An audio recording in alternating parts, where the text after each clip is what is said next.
Welcome to this first introduction video to a series where I will design and create my own ship in the Star Citizen universe.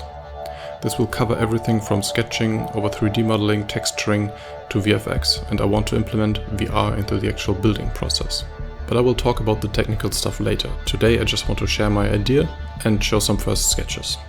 Since I only ever covered Star Wars on this channel, I will start with a short introduction to the current state of the Star Citizen universe, but if you are already a citizen, feel free to skip this part. If you have never heard of Star Citizen, or just through media articles about its delays and scam accusations, let me give you a quick summary of what Star Citizen is right now and what it will become in the very near future. But I will focus on things important to my design process. In one sentence, Star Citizen wants to become the biggest space sim MMO ever created. With 100 star systems where players can be anything from combat pilots to bounty hunters to smugglers to miners to traders, where every action drives an underlying economy system that influences prices and conflicts and so on. As of early 2022, Star Citizen still only has one star system, Stanton, with 4 planets in it. These each feature one big landing zone, where not every building is accessible, but there is a fair amount of things to do. Apart from that, there is one orbiting space station for each capital, and every planet has another 3 to 4 smaller moons around it, each of which fully explorable. To be honest, there's not much to find yet, but there are places like trading posts, bunkers, caves and wrecks scattered for various kinds of missions. Oh, and there's one additional space station for people outside the law. All in all, this system is impressive. And even with the limited gameplay the game has so far, you can spend hours and hours or even weeks here. Traveling between places takes time, I would say about 10 minutes from one end to the others in a slow ship, which gives you a great feel for how vast space actually is, even though this is not even to our world scale. But within the lore, Stanton is one of the more densely populated systems, which is under the control of the UEE, that you could consider the good guys, which makes it a rather peaceful, compact and accessible system. By the end of the year, however, if we are lucky, the second system, Pyro, will be added. And this one is bigger, about 5 times the size of the already big Stanton system, with far less space stations and no big landing zones. This is supposed to be more of an outlaw system, but even without pirates, the sheer size will be a challenge. Most spaceships will not be able to travel such distances on their own, so players will rely on other players selling fuel there, or bigger ships will need it to carry smaller ones. Keep that in mind for later when I start my own design. And that brings us to the biggest part of Star Citizen right now, spaceships. The main reason why I want to design something for this universe instead of just creating my own thing. Star Citizen already has over 100 ships, with the most recent ones up to the so-called gold standard, not only with fully realized interiors, but every important component like shield generators, coolers, fully physicalized. There are lockers for your stuff, light switches, working beds, and everything is designed to perfection, from the materials used to the lighting that does not only look cool but is appropriate, like bright white lights in working areas, warmer lights in living areas, and so on. The designs itself are amazing, but that is not everything. For each ship there is a different manufacturing company behind it, about 15 so far, each with their own backstory, philosophy and design language. There's Anvil and Aegis, 2 competing classic sci-fi military suppliers, but then there's Crusader with their sleek looks that cater to military and civilians alike, Drake, which rejects any kind of luxury to the point of looking rather sketchy and being especially popular on the other side of the law, Origin, which is a luxury brand, and so on.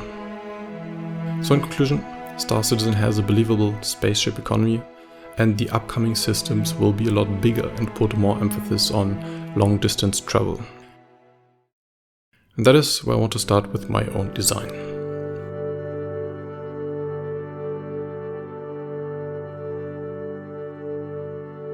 I want to build a light, single-seat fighter, which's main task is long-distance reconnaissance.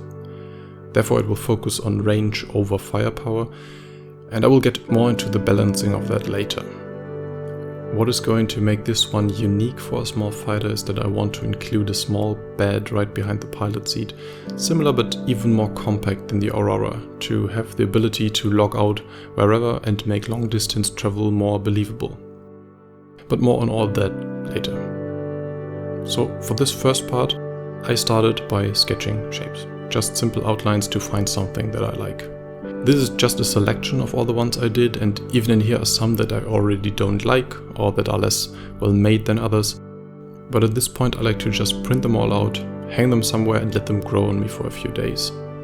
I experimented with features of known Star Citizen manufacturers to find which ones worked with my idea. I also put them in a completely random order here and added numbers, should you want to comment on a specific one. Oh yeah, that's a good point. Please let me know if you like any of these or don't. Let me know if there are some that you would like to see merged, or basically any kind of feedback that I get I will try to implement into this process and into the next episodes.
I myself will let these sit for a while and share my preferred ones in the next episode, from which I can develop some more detailed and refined artworks before I create the first simple 3D model. Now, this was a lot of introduction for a handful of sketches, but I'm optimistic this will become an interesting process, even though I want to be clear now that this will be a slow one too. Star Citizen shows that development takes time, but I've learned that the Star Citizen community can be quite patient. So with that, see you on the verse.